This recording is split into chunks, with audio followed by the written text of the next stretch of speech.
So అక్కడ మనం coupon code enter చేసిన తర్వాత మనకు ఇది ప్రాసెస్ అయినట్టుగా మెసేజ్ వస్తుంది, రైట్. అప్పుడు మనం ఏం చేస్తామంటే ఇక్కడ కంటిన్యూ టు ఫామ్ సెలెక్ట్ చేసుకోవాలి ఆఫ్టర్ పేమెంట్. ఇక దాని తర్వాత జనరల్ ఇన్ఫర్మేషన్ అని చెప్పేసి మనకు date of birth, okay, date of birth entry చేయండి. దాని తర్వాత మీరు ఏ కేటగిరీ అంటే కేటగిరీ, ఓసీనా, బీసీనా, ఎస్సీ, ఎస్టీ అలాగా. ఫోటోగ్రాఫ్, పాస్పోర్ట్ సైజ్ ఫోటోగ్రాఫ్ ఉంటే అప్లోడ్ చేసేసేయండి.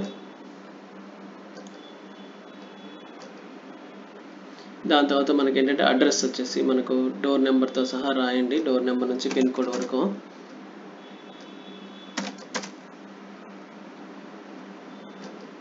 ఈ స్టార్ మార్క్ ఉన్నాయి చూసారా, ఇవి ఖచ్చితంగా ఫిల్ చేయాలన్నమాట. దాని తర్వాత father name,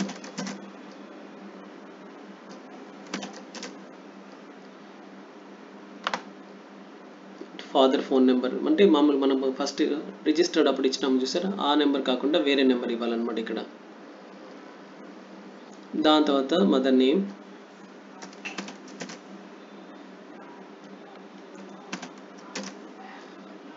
okay. Mother email IDs అట్లా ఉంటే, మదర్ ఫోన్ నెంబర్లు ఉంటే ఎంట్రీ చేయండి, లేదనుకుంటే పర్లేదు. నెక్స్ట్ వచ్చేసి కంటిన్యూ.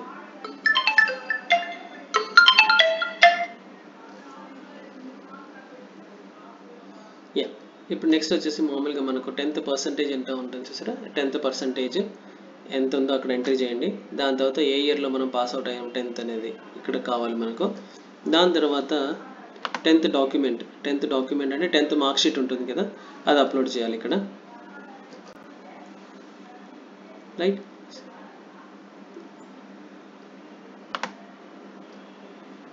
నెక్స్ట్ వచ్చేసి మనం 10th ఏ బోర్డు నుంచి పాస్ అవుట్ అయ్యామనేది అది ఇంపార్టెంట్. నాకు ఇప్పుడు నేను ఆంధ్రప్రదేశ్ బోర్డు కాబట్టి బోర్డ్ ఆఫ్ సెకండరీ ఎడ్యుకేషన్ ఆంధ్రప్రదేశ్ని సెలెక్ట్ చేసుకుంటాను.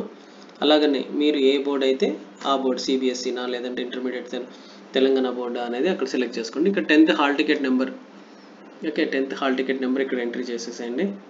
దాని తర్వాత ఇప్పుడు మీరు ఇంటర్మీడియట్, ఇప్పుడు ఇంజనీరింగ్ కోసం అప్లై చేసాం బీటెక్ కోర్స్ కాబట్టి ఇక్కడ 12th నాన్ మెడికల్ సెలెక్ట్ చేసుకోండి. 12th స్టేటస్ వచ్చేసి పాస్ అయ్యి ఉంటే లాస్ట్ ఇయర్ పాస్ అవుట్ అయితే పాస్డ్ అని రాయండి, లేదనుకుంటే నెక్స్ట్ ఇయర్ 2026లో పాస్ అవుట్ అయిన వాళ్ళైతే ఇక్కడ అపియరింగ్ అని పెట్టేసేయండి. ఇక్కడ అపియరింగ్ అని పెట్టంగానే కోర్స్ కంప్లీషన్ అని అడుగుతుంది, 2026 అని సెలెక్ట్ చేసుకొని. ఏమైనా కోచింగ్ అటెండ్ అవుతున్నామంటే సపోజ్ ఇప్పుడు ఆకాష్ కానీ ఎల్ఎన్ కానీ అట్లా ఉంటుంది కదా, అక్కడ ఎస్ అని కొడితే అక్కడ ఈ స్టేట్స్ అడుగుతుంది, ఓకే. లేదు అనుకుంటే నార్మల్గా నో అని కొట్టేసేయండి. దాని తర్వాత కంటిన్యూ, రైట్. సో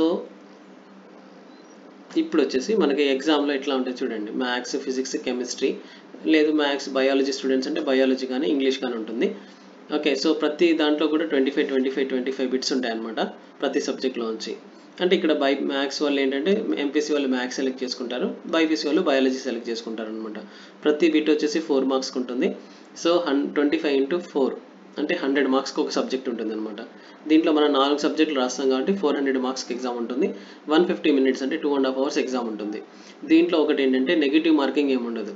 అంటే మన యూనివర్సిటీ ఏం చేసిందంటే నెగిటివ్ మార్కింగ్ ఉంది అనుకోండి, ఖచ్చితంగా ఆ బిట్ సాల్వ్ చేయడానికి మన వాళ్ళు కొంచెం డౌట్ పడతారనమాట. సో అలాగా మన ఏంటంటే యూనివర్సిటీ ప్రతి ఒక్క స్టూడెంట్ ప్రతి ఒక్క బిట్ అటెంప్ట్ చేసేలాగా, ఓకే, ఛాన్స్ ఇచ్చినారనమాట. సో దాని తర్వాత వచ్చేసి మీకు మోడ్ ఆఫ్ ఎగ్జామ్ వచ్చేసి ఇక్కడ 2 ఆప్షన్స్ ఉన్నాయి, టెస్ట్ బేస్డ్ సెంటర్ కానీ ఇంకోటి రిమోట్లీ ప్రాక్టెడ్ హోమ్ కానీ. టెస్ట్ బేస్ అంటే మా యూనివర్సిటీ తోటి లింకప్ అయిన టెస్ట్ సెంటర్స్ ఉంటాయి కదా, అక్కడ మీరు వెళ్ళి రాసుకోవచ్చు. లేదనుకుంటే యూనివర్సిటీ ఆఫీసెస్ కూడా మనకి ఏంటంటే హైదరాబాద్లో కానీ విజయవాడ, వైజాగ్లో, తిరుపతిలో మన ఆఫీసెస్ ఉన్నాయన్నమాట. సో డైరెక్ట్ మీరు అక్కడ అది సెలెక్ట్ చేసుకోవచ్చు. ఇక్కడ ఆంధ్రప్రదేశ్లో ఇలాగా సెలెక్ట్ చేసుకోవచ్చు అనమాట. ఫర్ ఎగ్జాంపుల్ తిరుపతి అనుకోండి, ఓకే, తిరుపతి అనుకోండి, Tirupati applicant slot to be booked by applicant కానీ యూనివర్సిటీ కానీ సెలెక్ట్ చేసుకోవచ్చు. ప్రస్తుతానికి అయితే ఇక్కడ అప్లికెంట్ వస్తుంది, ఓకే. లేదు అనుకుంటే నేను పంజాబ్ నుంచి ఉన్నాను అనుకుంటే, ఓకే, పంజాబ్ అని కూడా పెట్టుకోవచ్చు ఇక్కడ మీరు. లేదు మీరు ఏ స్టేట్ నుంచి అంటూ అప్లై చేసుకుంటే అక్కడ చేసుకోవచ్చు, ఓకే.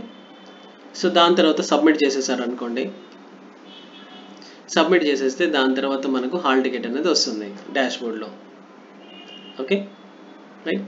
సో ఇది ప్రాసెస్ అనమాట. మనకు ఒకసారి మీరు రివ్యూ చేసుకోవచ్చు డీటెయిల్స్ అన్నీ మీరు ఎట్లా చేసుకున్నారు ఏంటనేది. So this is a process for applying LPU exam అనమాట, ఓకే. Thanks for watching.